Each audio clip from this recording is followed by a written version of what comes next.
Hello and welcome to my podcast, Conversations with Cornelius, where I, Cornelius Patrick O'Sullivan, discuss, chat and hypothesize on all things from fatherhood, marriage, comedy and everything else in between. From time to time, there will be special guests, but mostly it's going to be me and some regular contributors, including my main squeeze, Noelle Patricia O'Sullivan, aka the wife. So sit back, relax and enjoy Conversations with Cornelius. Hello, ladies and gentlemen, and welcome to another episode of Conversations with Cornelius. I am your host, Cornelius Patrick O'Sullivan, Ní Muraku.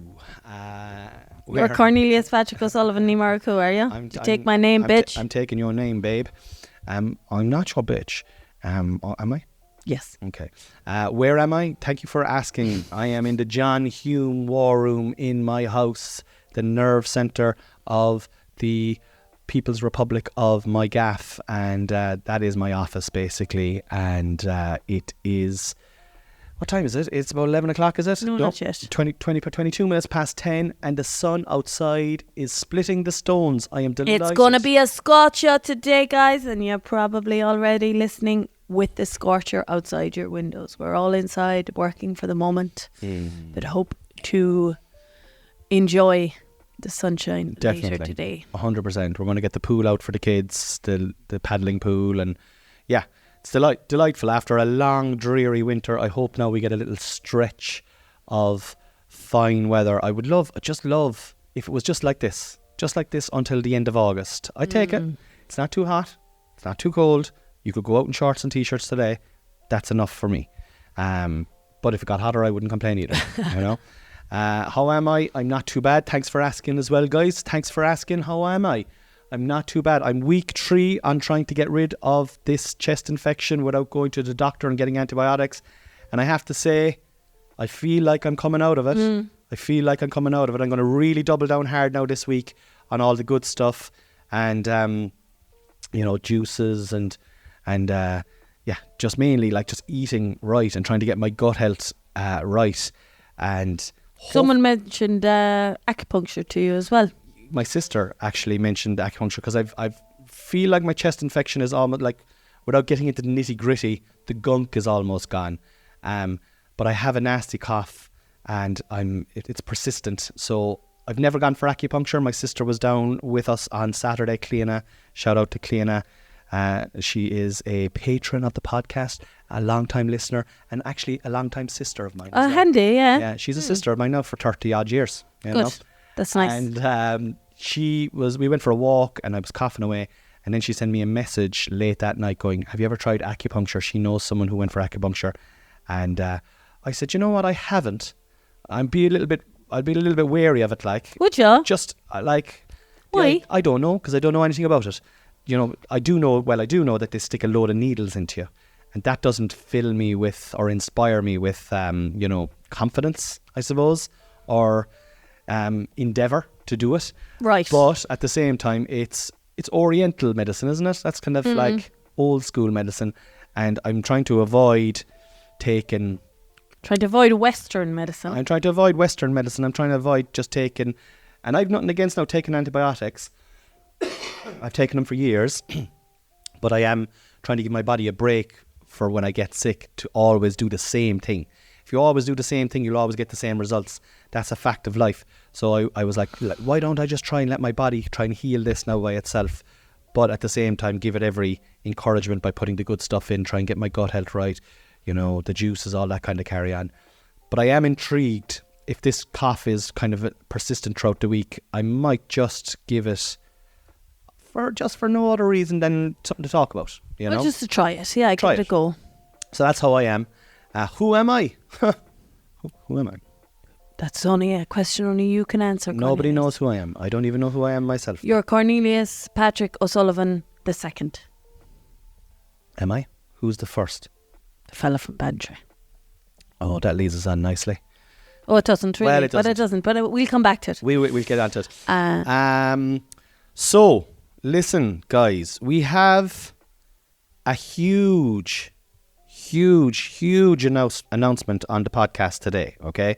Now, I did announce it on my social media platforms on Friday, and we did a Patreon exclusive podcast about it last week. And if you are interested in tuning into the Patreon, it's only $5 a month. It's only $5. Less than the price of a pint, guys, and you get a back catalogue of at least 100 episodes of the podcast that have never been heard, only exclusively to the patrons. And you can, how can I sign up? You can just go to the link in this description, and it'll take you, or just type in Cornelius Patrick O'Sullivan podcast Patreon into Google, and it'll take you there. Right. Something like that. But anyway, we did announce it. But the big news is, dun, dun, dun, dun, dun, dun, this podcast is going to the Cork Opera House. You heard it here second or third. We are going to the Cork Opera House. We have been asked to perform. The podcast has been asked to perform at this year's Cork Podcast Festival in the Cork Opera House. Very exciting. Bloody hell. Is it exciting. Now, the Cork Opera House is the premium venue in the People's Republic. It is an internationally renowned venue across the globe. It's 1,000-seater. Like, you know, that's a lot of bums on seats now. And that's a lot of listeners. a lot of listeners. And I've been asked to take it there. I have been involved with the Cork Podcast Festival behind the scenes over the last couple of years, and just booking acts and stuff like that, booking in comedy acts for them. And then this year, Joe Kelly, who is there's Joe and Ed, they're the brains behind the operation. He came to me and he said, would I like to put my podcast into the Cork Podcast Festival? And I said, Joe, I don't think I will. My podcast is great. I love it, but its listenership is not, Opera House is not from the it's not. And he was like, don't worry about that. We'll put you in on a Wednesday. Wednesdays are quiet anyway. Your podcast is great. He said, what you just need to do is get, a special guest, someone who is recognizable, and that will help with the tickets. And I was like, okay, who will I ask? So I asked Chris Yes. Kent, the guy that I have been doing tour support for the last 10 months. Brilliant comedian, and above all, a really, really good friend. And I said to him, did he want to do it? And he was like, I'm not sure, because he's very busy.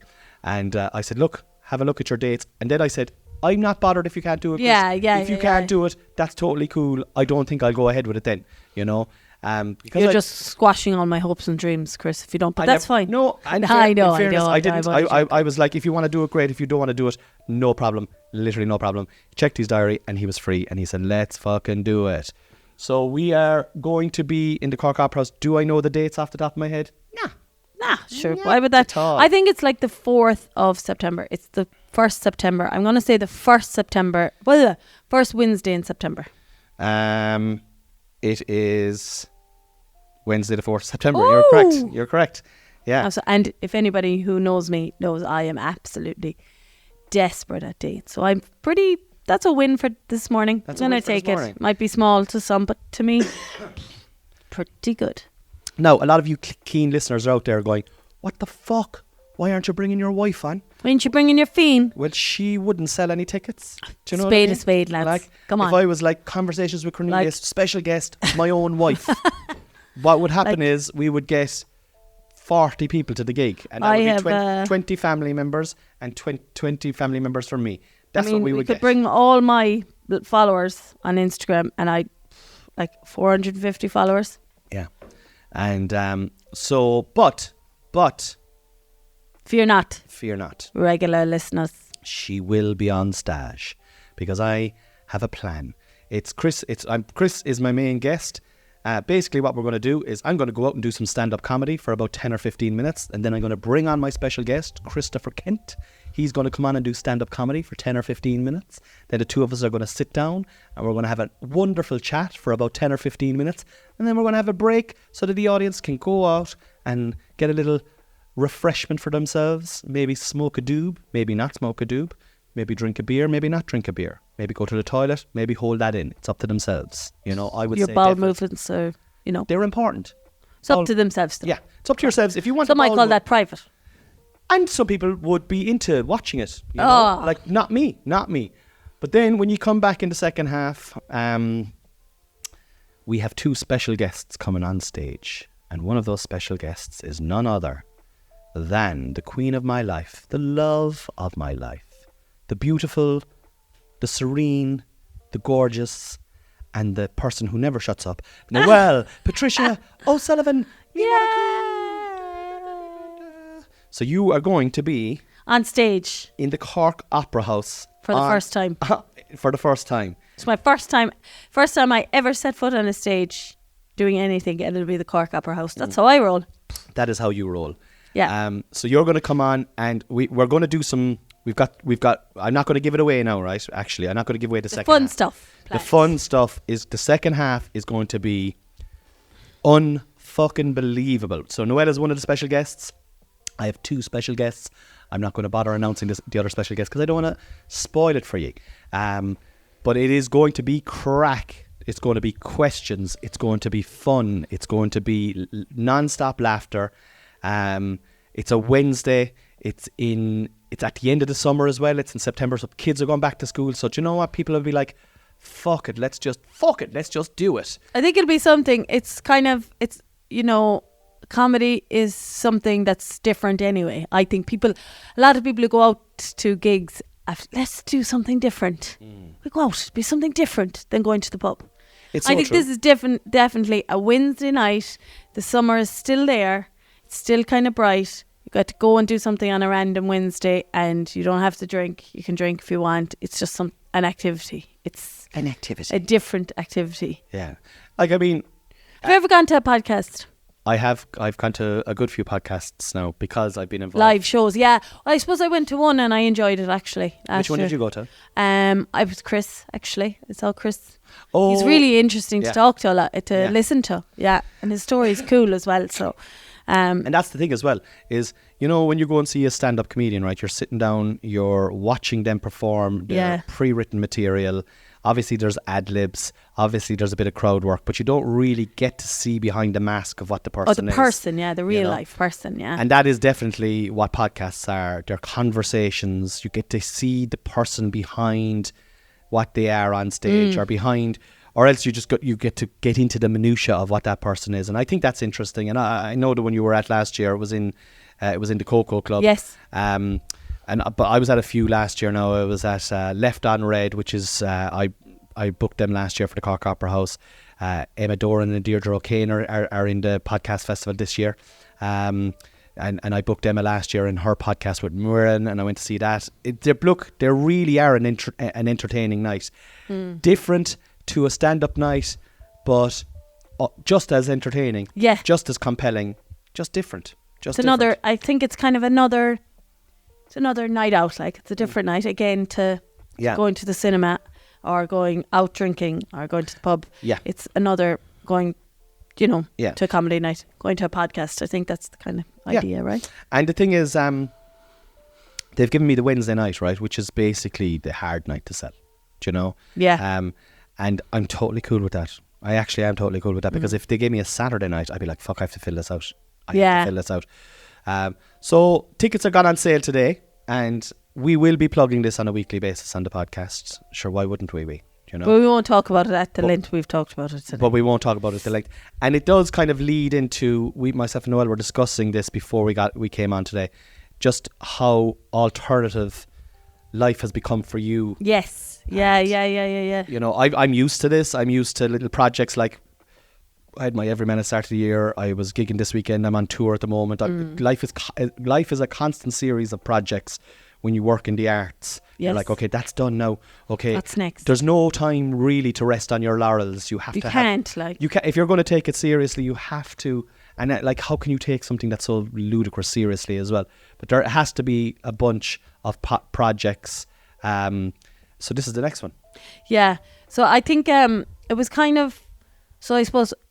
When I was working, you had your side of the house, I had my very mainstream side of the house. Like I work in a pharmaceutical company. You can't get more rigid. No. It's stringent. Like there's no like what you think is wiggle room is actually so minute that it's There literally is no wiggle No, room. it's like you think you've a bit of wiggle room, but in the grand spectrum of what life is, it is nothing. Yeah. But in that scenario, there is some wiggle room, Yeah. you know, but there's nothing really. You're audited, it's as per procedures, you're updating as per rules, regulation, worldwide rules, regulations. You can't deviate. If you Like deviate, your there's a audits, problem. when you'd be having an audit, you'd be shitting it. Your audits was like a big gig.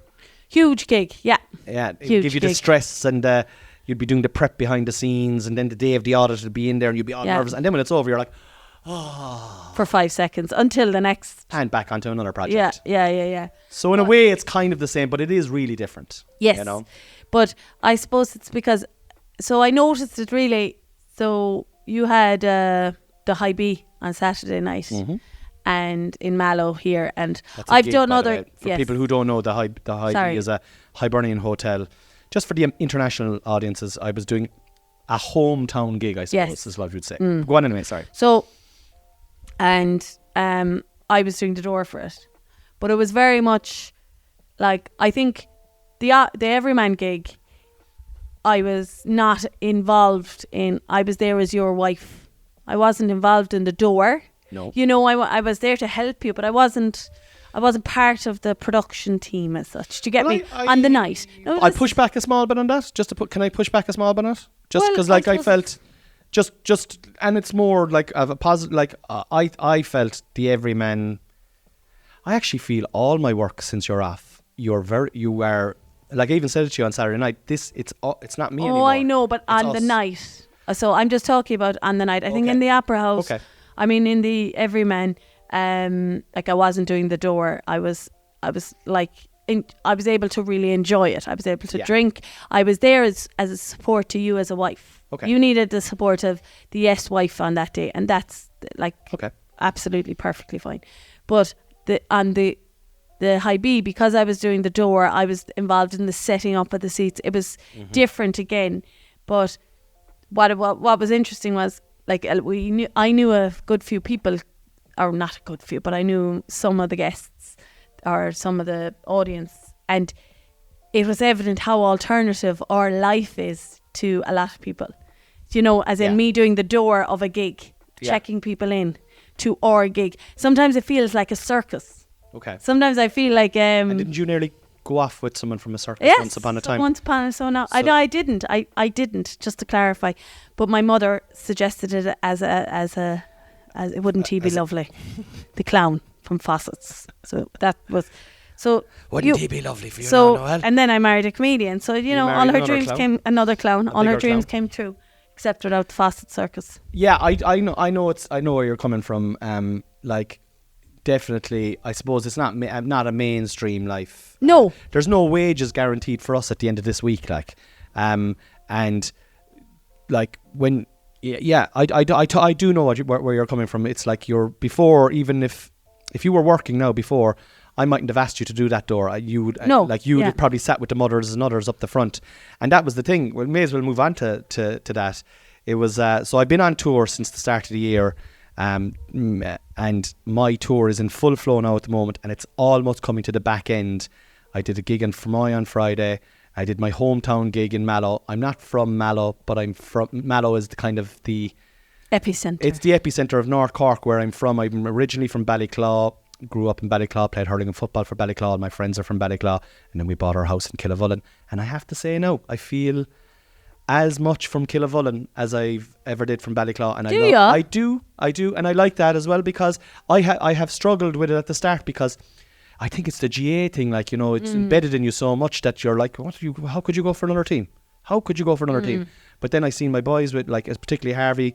You know, they had a blitz on Saturday. And he's wearing the blue and white of Killavullen, and everybody in Killavullen has been so Yes. fucking supportive of us Yeah. and yeah, of my yeah. career. Like, again on Saturday, like, I didn't if I'm being honest, I didn't really want to do a Mallow gig. Right. And the reason being is I just feel so uncomfortable afterwards talking to people. And also I had done the Everyman, and that's 650. And I knew quite a lot of people who'd come to that. Well, I knew, 50, maybe 50 or 60 people who'd come to it. from the area in North Cork between Ballyclaw and Mallow and Killavullen. The supportive crowd. You felt well. They're just, I suppose, friends and acquaintances, and I just thought to myself, oh my God, this is going to be a struggle to sell fucking 50 tickets. Yeah, you thought you'd saturated it. I saturated it, exactly. That's the word. But people came. There was 150 people at the gig, right? And that's, you know, we ran out of chairs. That was capacity. People drove up from Bantry. People drove from County Waterford. The Mothers and Others, the crowd that you're playing with, Killavullen, they were the two front rows. Oh my God, what a fucking great bunch of people. Aren't they such laughers? But that's the laugh we have. The laugh and the crack we had. At training, like, it's the same. And it's like a unique, because they're all women, or they were there with their partners, and some just the women, groups of women and friends, and but people who love to laugh, like, and they were there to support, but they were there to have a good night. And I felt they had a good night. Ballyclaw, I thought I had there were players that I played with 25, 30 years ago, like Podge Ahern and Mark Lenihan and Paul Cotter. Like, I couldn't believe it. I was like, fuck it, thank you so much. And then there was people who I had seen at my Everyman, because at the end of the Everyman I went out and tried to shake hands with as many people as I possibly could. So there was people who'd seen the show already and came back again. Yeah. And and then just North Cork in general. And then obviously social media drags in a lot of people. I couldn't believe it. I absolutely couldn't believe it. But and you're talking about alternative. There's a lot to it to just putting on a gig as well. Like, I mean, there's a lot of the mechanics behind. You're involved in this now, you see. Like, yes, yeah. You know, you talk about the selling and the promotion of a gig now. You know, from your point of view, that you see from behind the scenes, what other people mightn't see. You know? Yeah, so I suppose now that it's like, I felt that Saturday night was an accumulation of the O'Sullivan what's that? What's the corporation? Corporation, oh, yeah. For fuck's sake. Yeah, that was the word, yeah. Maybe cooperation. Corporation. Yeah, are we a corporation now? We had 150 people in there. Yeah, we're fucking massive. Yeah. We're massive. Yeah. We're basically fucking the United States of America. That's it, yeah. But it was like, that's just, no, a company, I suppose we could just call it the O'Sullivan Company. Okay. That it's one of the strings, I suppose. There's all the parts. There's the promoting the gig, there's the selling the tickets, there's the emails toing and froing with the venues, and there's on the night the sound check, all the getting all the pieces right to make the show a success. And the thing is, you have to try and make it look as if it's like effortless. Yeah. You know, but there was a lot of work. I mean, you got me again. You got me on the radio again last week. You got me onto the local radio station here. Yeah. C103 FM. You know, even in terms of promoting it, like, I made a lot of videos. Yeah. And, you know, like GA videos based in the locality. Constant updates on social media, constant dates or updates on your on stories. And then you as well, like you're involved with the Mothers and Others. You were, you know, talking to them about the gig, spreading the. I suppose it's just constantly spreading the information and going, if you're around, without putting any pressure on people. Yeah. You don't want to annoy that's people. when I get very nervous, because, in fairness, now it was another lady that put it into the group about going, but I didn't interact at all with the conversation on the WhatsApp. I was like, I don't want anyone to feel pressurized to go. Right. That's not what Mothers and Others is about, and I'm not at it to sell tickets to the shows, or, you know, and even I'm a bit. And you're not. I'm actually, and I suppose it's funny that you should say that, because I was just about to say I'm a bit uncomfortable with the attention of that, like. Yeah. Even though it's a great laugh, and I do enjoy it to an extent, but I don't look for it. Yeah. I suppose. And because it leads on to, you know, we were saying how after that, like that kind of local gig now, I was saying to you, like, you obviously greeted people as they were leaving, and I said you're probably should go for a drink. And you were like, oh, really? And I was like, oh, well, I'm going for a drink anyway. All the Mothers and Others are outside. Yeah. But. Yeah, go on. But like, you enjoyed that. I enjoyed that part, because it was like you were the centre, but I was just like a sideline and could enjoy the attention. But you hate the attention. Like the gig, for me, the gig is the attention. I have enough attention after the gig. I want no attention once the gig finishes. And the gig now, I have to say, oh, for fuck's sake. Like, as I said, I didn't really want to do it initially. But then the closer I got to it, and I was watching tickets, like, really, like, every time I'd send Trina a ticket report, she'd ask me, and that's the manager inside the events manager in the High B, she'd ask me how we're getting on, and I'd send her on a ticket thing. She'd be like, oh, Jesus, they're flying.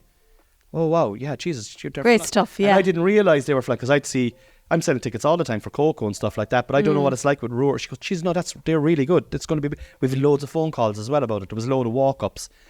But the gig itself was magic, and I loved it, and I felt I was present. I felt I was engaged. I did a bit of crowd work up top. My material went down well. It just was a magic hour. I really, really enjoyed it. But then when it's finished, I even talking to people, it gives me anxiety. Yes, it gives me anxiety. But I'm like, I'm not going to run away. I want to shake people's hands because I am so thankful. Yes. And so appreciative for anybody that wants to come in and see me try and make them laugh for an hour. Do you know what I mean? Yeah. So I shook all the hands, and again, a lot of people I knew because I'm from the area, and as I said, I knew people who I played with years ago, and just even the local community here now. Another patron there that I met afterwards, Dominic here in from Killavullen, and I'm just so thankful. Yeah. I'm so thankful. But then once it's over, I would love, right, to shake people's hands and then just be sucked out of the whole environment and planted down inside my couch inside there, door closed, lights off, PlayStation on, smoke a joint, 3 games of FIFA, bed. Yeah. That's what I'd love. Yes. But that's not the way the world works, Cornelius Patrick O'Sullivan. Yeah. Unfortunately. So after the gig is when I feel you come into your own and I go into my shell. And I just want to shout out as well, like my oldest son Dylan came to the gig as well. He's 26 years old, and he brought his friends and their girlfriends, and they all paid except for Dylan obviously and Shauna, and they all came in, and they were all fangirling me afterwards, and it's so that's a nice moment to have with Dylan, like, isn't it? What a moment. And he was so proud coming in. He was actually, I think so. Anyway, well, he sent me a lovely text message afterwards. He did. He sent me such a lovely and it's wholesome. And you are right. Maybe it is the O'Sullivan Corporation, because it did feel like, we were. I just feel. I know I'm on stage, and I'm not even saying this to fucking sound any other way. I really feel that I'm a representation on stage of my family, of you, the 2 boys, and Dill. I do feel that, and our life. Yes. Because that's what I joke about. That's what I talk about. You talk about and write about. I talk about what it's like to be a 47-year-old family man. Yeah. Who may have a few unusual habits, Yeah, and that's what it is. So, but let's talk about the after gig there now. The show finished, we did all the thing, and then we went so I went in, got you guys a drink, and then I met the mothers and others were there, so I joined them. But it's kind of coming, this is a bit of a sideline, but these are a gang of women that I've met from the village now, so there's 30 something women going to training every week, but it's at least 20, so there's 40 players, but at least 20 of them I didn't know before this. And it's added such a layer of hellos and interactions through day to day, in Mallowtown, over at the pitch, at Harvey's training, or at anywhere. You're meeting all these people that you can now say hello to and have a little chat with. And I didn't realise that I kind of nearly needed that or missed that. Do you know that kind of way that I've always said it, that I love when I'm at home in Morpheville and you go to the shop and you have a quick chat with someone. It's 5 minutes. It's polite. You get energy from it. But I enjoy it. Yeah. So now I'm getting that from around the village. And even I bring the boys now to the pitch. If Hunter had a nap one day late and I was like, over to the pitch, and I'd no qualms about going over to the pitch because I'm training there now, that kind of way. And met another woman, or even it kind of goes past just the women that are at the training, because there might be another woman that you met with someone you knew the day before, so it just kind of filters out whatever.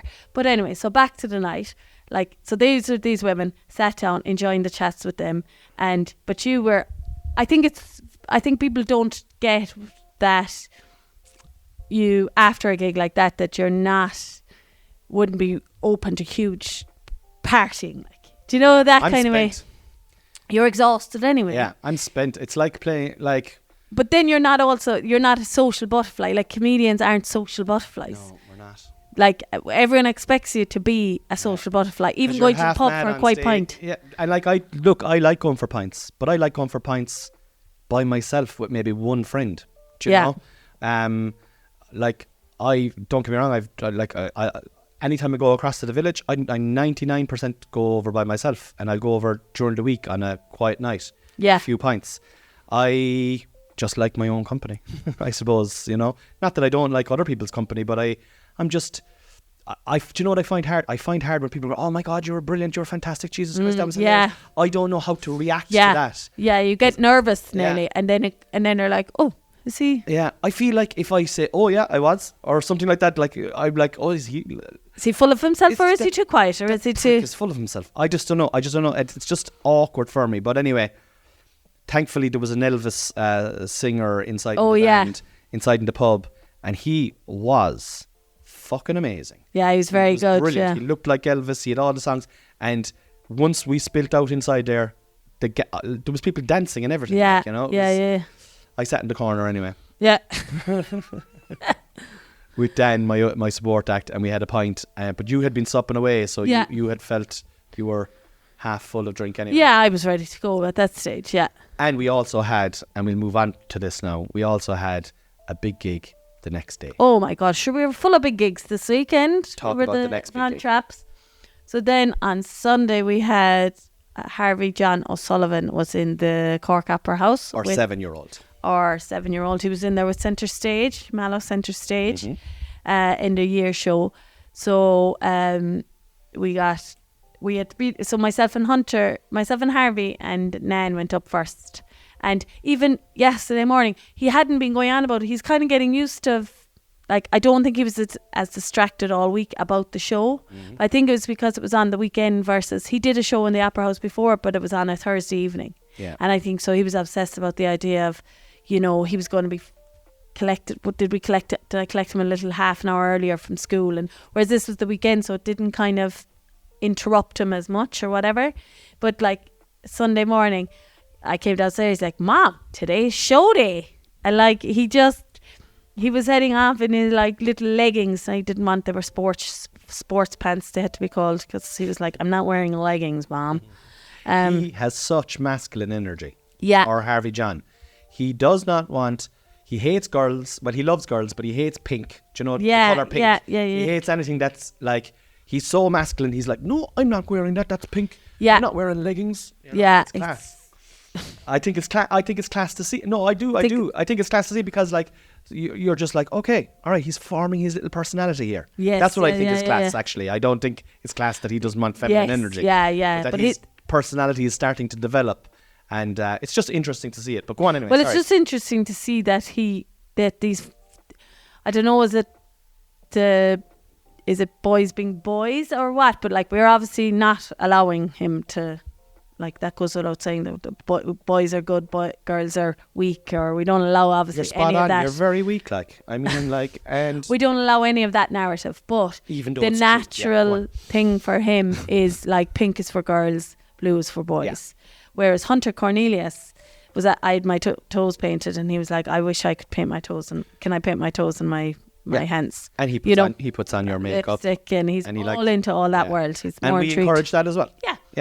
We're like, "No bother, Hunter, you look lovely." But off we went anyway, and he there with his backpack and his t-shirt on, and he was too cool for school, waiting to go into the stage door of the Opera House, delighted with life. And I suppose I had seen him before in the Opera House, but you hadn't. So tell me about how you felt when he came on stage.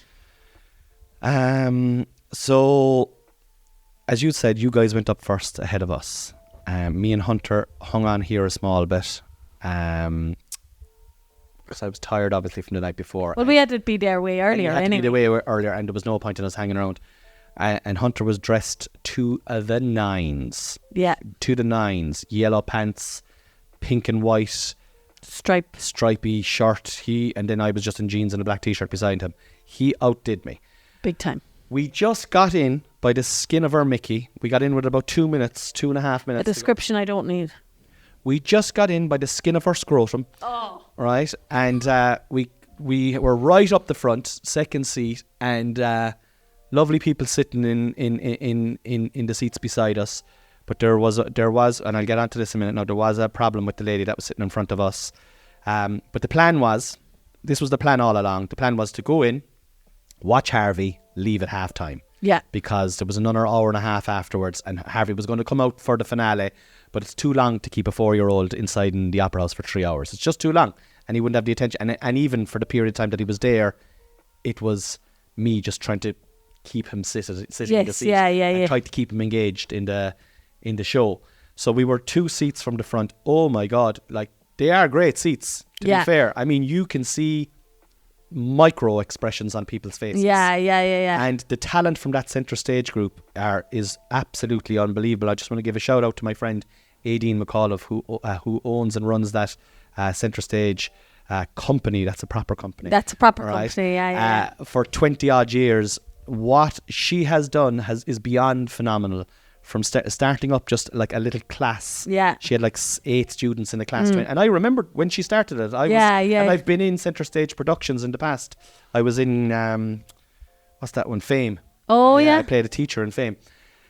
And it's just brilliant. Really, really good. But they've gone, and what I really love about it is there's a route to market now. If you wanted to be an actor or a dancer or whatever, you go to centre stage, bring them in nice and early, get them, assimilated and get them to know the mechanics of a stage school and what's expected, because the demands are absolutely astronomical. Yeah. If you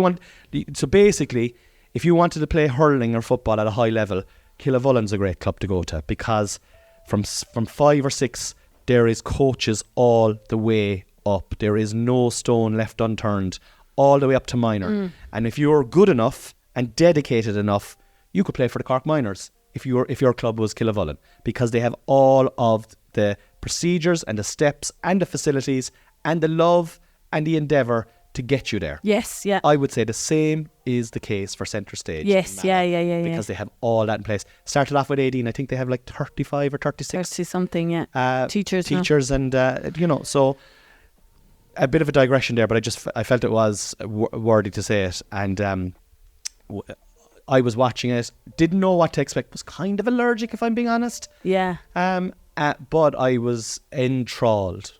From when it started, I was enthralled. And Hunter was kind of enthralled at bits and pieces, but by maybe the second or third act, he was getting agitated and waiting for his brother to come out. And as he was getting agitated, he would kick the seat in front of him.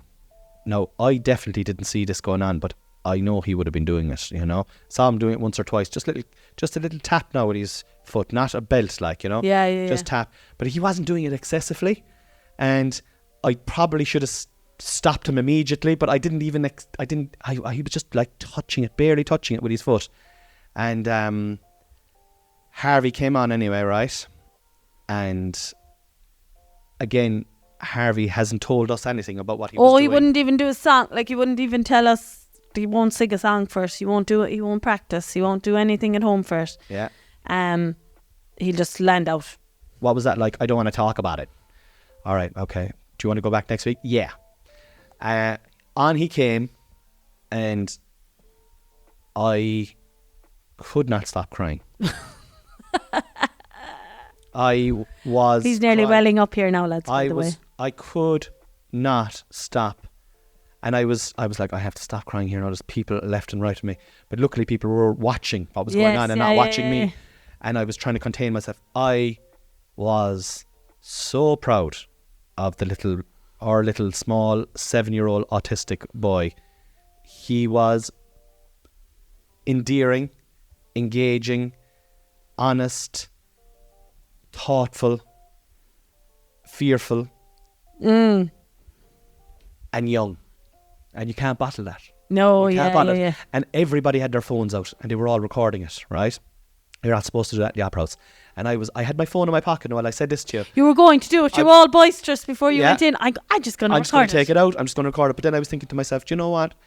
The rules in this auditorium are in place for everybody, you know. And out of respect to Aideen and the stage school, I had kind of said I wasn't going to do it. But then I remember when I sat down, I was like, I'm just going to be Enjoy present it. here now. I'm going to try and have this memory as an old school memory. I don't need it on my phone anyway. People are recording stuff all the time on their phones, like, and it's never the same looking back on it anyway. Yeah, you yeah, know? yeah.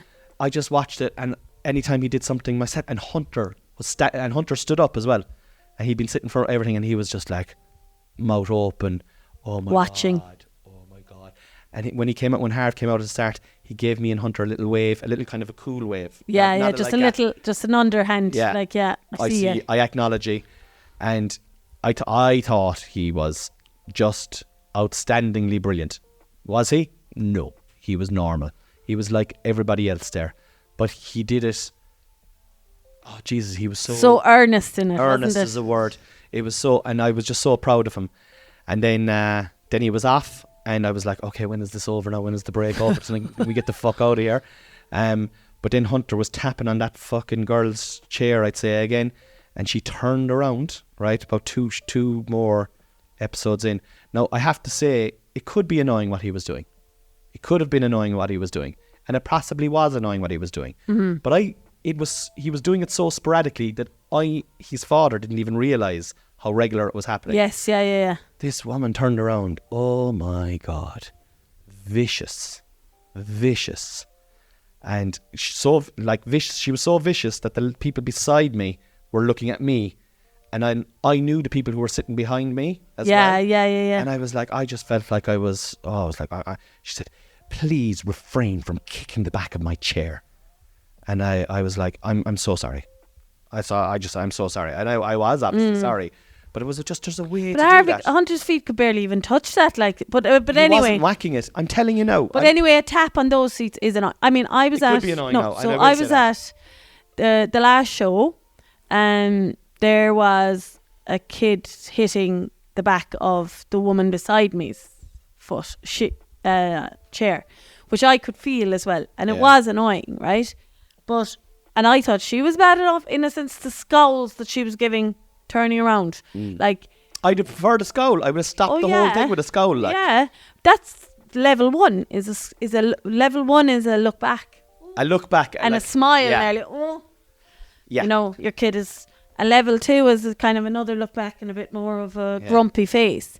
And then level three is, sorry, would you ever mind getting him to stop at the seat? Yeah. Like, I can't concentrate on what's going on. you know, would you ever get him? Thanks a million. I know kids, small kids. Yeah. That's what you fucking do. That's what you You do. don't turn around and be see you next Tuesday about it straight off the bat. Straight off. Even if they were kicky, even if he was kicky incessantly, I don't care. He wasn't kicking incessantly, because I definitely would have noticed that. Yes, yeah. And and I'm not saying that he didn't kick the back of her chair, but I don't think he kicked it either. It was tapping. But that would And be it still, might have been and annoying. it's still, Let's say it was Well, annoying. annoying, yeah, Let's say yeah. 100% that she was right. It was annoying. Yeah, But it was the 100%, way yeah. she fucking dealt with it.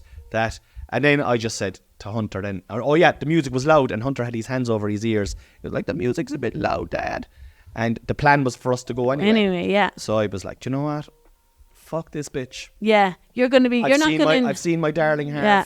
you You're know? not going to enjoy it when Yeah. when you're that conscious of someone like that in front of you anyway, because you'd be conscious of how you spoke to Hunter, or if he was speaking loudly, and I to anybody like that, I'm like, I don't think any of our listeners would be like that, because they wouldn't enjoy our content if you're like that, wouldn't. because Live a small bit. Like, I mean, I know now. I know that could have been annoying. Okay, and I have to reiterate that. But just the way you deal with people can set people up right or up wrong for the whole day. The old saying, it's nice to be nice. yeah, it is. Even when you're being even when you have to say unnice things. Yeah. Just do it in a nice way. People will appreciate it. If she turned around and goes, I know, I'm really sorry. It's just really distracting. Could you just get your boy to stop tapping? Yeah. I'd be like, I'd have fallen into the ground with embarrassment. Yeah. I would have been like, I'm really sorry. I'm so sorry. And I definitely wouldn't have left. No, yeah, because you wouldn't have, you'd nearly not wanted, you'd have not wanted her to feel uncomfortable that you... Because Hunter heard this as well. And of course then, Hunter, being Hunter, wanted to do it was more. trying to fucking kick. And I was literally holding his 2 legs down. Yeah. And that's when I decided this. And he had 2 hands over his ears and his 2 legs trying to kick the fucking chair. Yeah. But... Besides all in all, and that was just a little that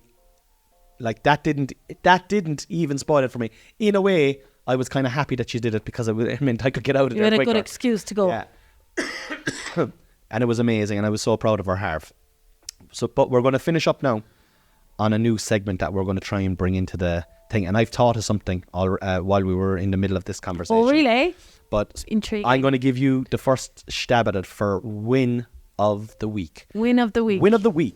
We have to get an old theme tune for it, like the way we have trending topics. Win of the week. And can it be big or smaller and different? Whatever your win of the week is. Well, I think there was this week was a good week. This Leo week was Sullivan a good household. week. But a little small win that brought lots of joy was Hunter Cornelius and his eating a chili. Oh, that's a good one. Oh, he was just... That's a good one. And you know, before you get into that, you make an amazing chili. The amazing chili. And again, last week, we're trying to put a variety of food into our body to try and have a better immune system and, you know, better gut health. And the big thing with that is to have a different variety of foods. They say to have like 40 or 50 different types of food a week. And you said, I'm going to make a chili, and there's loads of ingredients in the chili. This was a smaller chili, a different chili, which was lovely and handy. It was still lovely, but there was what was in it? There was black beans, there was cantellini beans, there was tin of tomatoes, there was cumin, coriander, chili, a few more spices, onion, garlic, peppers. That was it. I mean, you've just called out maybe 10 ingredients there that we wouldn't have on a regular basis. Yeah. Now, you made that for us, really. Yes. And your mum, who's up with us at the moment. Yeah. Off you go. But I always make the food with the intention, like there was rice. That's what the boys were going to be having. And they were going to get their protein from a sandwich that they were going to have, afterwards. With peanut butter or something. Because they're quite fussy. Hunter is... easier to the fussy food rules work with Hunter, which is exposure, no pressure, help in the kitchen, and eventually he'll come around. So that was the idea behind the chili. Harv likes these same foods all the time. Yeah, but he will try. He smelt the chili. I'll take that. He smelt one of the kidney beans. I'll take that for today. He was going to try it but didn't want to then. That's fine. He came and had an interest in it. That's good enough. This meal will come into our rotation of food anyway, so he'll try it another time. But anyway, so Hunter was involved. He cut the peppers and we put the chili on, and then afterwards I was like, right, so the rice is here. Hunter, do you want to try a few of the beans, the kidney beans? Like, they're kind of like chickpeas because he loves chickpeas. I'll just rinse them off there and you can have a try of that. So I rinsed off one of the beans. He tried that and he was like, I think I'll have some more chili. So then I said, right, I'll just rinse off. So I just rinsed it in water to take out the spice, but I just did a tiny bit, and then he ate that, and then he mixed it in and put some cheese on top, and just delicious smell. And it's like, and you're inside, you're exploding, but you're like, oh yeah, do you like it? Blasé as fuck, like. Yeah. This is nice, all right, yeah. And then I gradually actually rinsed it less. So I did still rinse it because there was a little kick off it. Yeah. But I rinsed it less, so he was getting the chili flavour without the spice. And he was like, this is yum. Delicious. And then he was like, Mom, you're the best for putting all this together. Yeah. And I was like, I am fucking winning here. And then the following day he had it again for his lunch, sitting up at the kitchen table by himself eating his chili, like a big bowl of chili, and he delighted. 4 years old. Before I had chili exposed to me, I'd say I was in my fucking late 60s. And like, oh yeah, and the other part was like, there was onion and garlic, so that was really finely chopped. And he was like, I don't want that part. And I said, oh, you don't have to have it, Harv, but that's Hunter, but that's really where the flavour is. Like, that's the onion and the garlic. That's yum. So he goes, oh, okay. So he put it back in and he mixed it back in with the dinner, like, and he ate it off. You're right, Mom. Unreal. Like, it was so cute and just, and I know it's only the child eating a dinner, but it was good fun. But that's the win.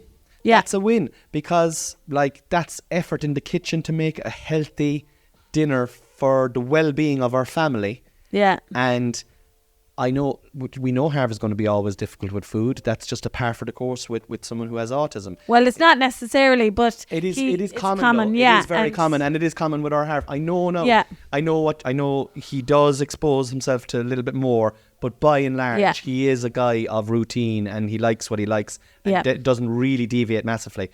Whereas Hunter, he loves to cook. He loves to be exposed to it. And now he's starting to try the other food. It. And I thought it was lovely. I loved that when you just said there, like, you were exploding inside, but you're being passive outside. Like, that's a serious win. That's that is $1 million win. That's a way better than you doing an unbelievable audit. Yeah. I know. You know, I saw this TikTok, and I know we always talk about TikToks. I saw this TikTok there recently where there's this guy, he's just a picture of him, and he's just sitting on his porch, and he's like looking out into some lovely scenery, and there's writing on it, and he goes, sometimes I just think how lucky I am today. I mean, I got up this morning and I went for a shower, and hot water came out. I know, yeah. And then I went downstairs and I turned on the lights, and guess what? The lights came on. I had enough money to have exactly the type of food I wanted. And then I went to bed in my own bed with warm bedclothes. Wow, have I won the lottery? And like, that is a massive win. Yeah. That is just, I honestly think that is a massive win for you, for Hunter, for the well-being of the family, for just... I was like, that'll go into circulation. Connie will be delighted now because that chili will come, because it'll start to be part of the food because one of the kids likes it. And yeah, it was great. I'll tell you... What was your win? That was going to be my win as well, but I actually had, and I was only, as we were talking about this, I just literally wrote this down. So I haven't been able to really attend training sessions. Oh yeah. With Harvey, or even matches much this year, because I am often home at 3:30, between 2 o'clock and 3 o'clock in the morning, and his blitzes are on. You have to be at the pitch for like 8:30, and I haven't basically, you've been taking him to trainings because I've been gigging, and taking him to blitzes because I've been sleeping. And on Thursday he had football training in Killavullen, and I didn't have any gig on Thursday for the first time in weeks and months. Excuse me, now I'm coughing. In a long time. And so I was delighted to say, because they were saying who's around to help tonight, and I was delighted to say I'm around to help tonight. Yeah. You know? Now I would just be putting out the cones, and the main trainer is Eamon, and an absolute gentleman of a man, and so great with the kids. But also really takes the whole thing really seriously, and puts together these unbelievable training sessions for 7-year-old boys and girls, you know. And so I went over, and we were on pitch 3, right, on Thursday night, and I don't know if you remember this, but it was ominous. The weather was thick and dense, and the hot and humid, and the clouds were all black, and there had been the threat of thunder, right? Yes. And over anyway, went to the pitch anyway with Harv, and there was about maybe 13 or 14 boys and girls there, mostly boys. And off we went into the training session, and do you know what did it for me was, there was I was loving it, right? And it was myself and Eamon and Sheila, another one of the parents, and Eamon was leading it, myself and Sheila were picking up cones and collecting balls, and you know, every now and then a few words to the boys and girls if they weren't listening, you know. And Jesus, it was just wholesome, Noel. It was really wholesome. But then the crackle of thunder came in the background, and all the place was alive over in Killavon. There was an under 14 girls match on the main pitch, and there was mammies and daddies on the bank watching that, and brothers and sisters watching it. So, and it was all roaring and shouting because that was a proper match going on. And then on pitch 2, there was, I think it was the under 14 Killavon hurlers were out there, or maybe the under 16s, and there was a big gaggle of them, and they were all intensely going through the motions. And then on us on pitch 3, the under 8s, is it under 7s or under 8s? Under 8s.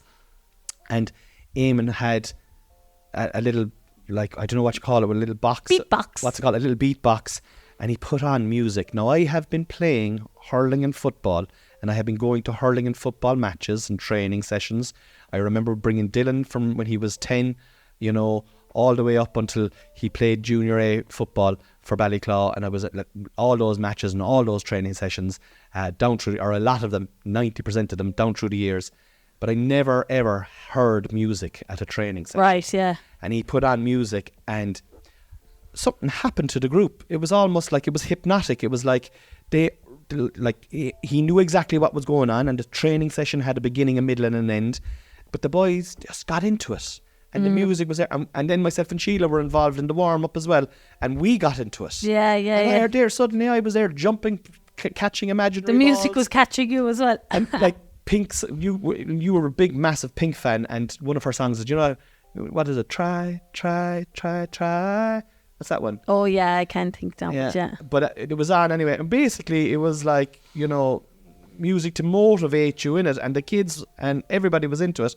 And then they were doing a kicking drill, and this was the moment that I had a moment, right? Mm-hmm. A kicking drill, half the boys on one side, half the boys on the other side, and 2 lads in the middle who were kind of running out to try and block the ball, right? Oh, yeah. Now, as that was happening, right, I was behind Harv, and I obviously, being Harv's dad, and because Harv has special needs, I'd always be super vigilant of Harv. Yes, I pretty much don't take my eyes off him. I'm there to try and help and facilitate him as best as possible. But he was really good. He was in terms of, like, he was really good in terms of putting in the effort and trying to do it. He's much further behind all of his friends in terms of ability and technique. But that doesn't matter. We don't care about that. No, he loves it. Yeah. He loves it, and he tries. Yeah. You know? And he was doing okay on this drill. And the clouds were getting thicker and closer to us, and then suddenly God, as my grandmother used to say, started moving. Holy God started moving his tables and chairs. All right, and cracks of thunder came, and rumbles of thunder came in the distance. And what song came onto fucking beatbox? Thunderstruck by AC/DC. Dun dun. So Na na na na na na na. Dun. Na, na, na, na, na, na, na. And there's a big build up to that song, yes, right? Yeah. And the balls were, and it was almost like a hypnosis. Balls were coming up because there must have been fucking 50 balls there, and me and Sheila were getting the balls that were going astray and bringing them back into the game, and Eamon was doing the same, and just 14 boys were kicking the ball over and back, and lads running out, and they had plenty of balls to do it, and they had plenty of time to do it, and they were doing it to the tune of this, and then in the background, and then lightning as well, illuminating the sky. It was incredible. And then the session ended anyway, right? Just in time, we got into the car, and by the time we got back here, the heavens opened. Big, massive torrential rain. Oh, it was fat droplets. Yeah. Pounding down on top of the car. Myself and Harv were like, what the heck? So I had to pull the car right up by the door of the house, so Harv could get out without getting a little splash. Yeah, you know? yeah. That was my win for the week. All the things that went on were amazing. My gig in Mallow, Hunter eating the chili, Harvey on the main stage, the Cork Opera House, you and me trying our best. All great. Yes. That was my win of the week. Now so. And wow. Yeah. So that's it. That's our episode this week, guys. Thanks so much for listening. We're going to do a Patreon episode tomorrow. That'll probably come out either tomorrow evening or Wednesday morning. But if you want to catch up on the rest of our patrons, they're there every week, going back weeks and weeks and weeks and weeks. It's $5 a month, the price of a pint. If you're interested in listening to us ramble on and other podcasts with other guests, please sign up. And if you're not, please sign up anyway. You know, Please review on iTunes. Give us 5-star review on iTunes. That really helps get the podcast out there. And or 5 stars on the old Spotify. You can go on to Spotify. It's very easy. I'm always forgetting to say this, so thank you for bringing it up. It's great. Really helps us out. If you want to come and see us live, we're in the Opera House in a couple of months' time. Woo! If you just want to listen every week this way and do nothing, that's cool too. We love you. Staying by the wall. Good luck and thanks. And we'll talk to you soon. Good night and thanks. God bless. Bye. Love you. Love you so much. Love you. Come on.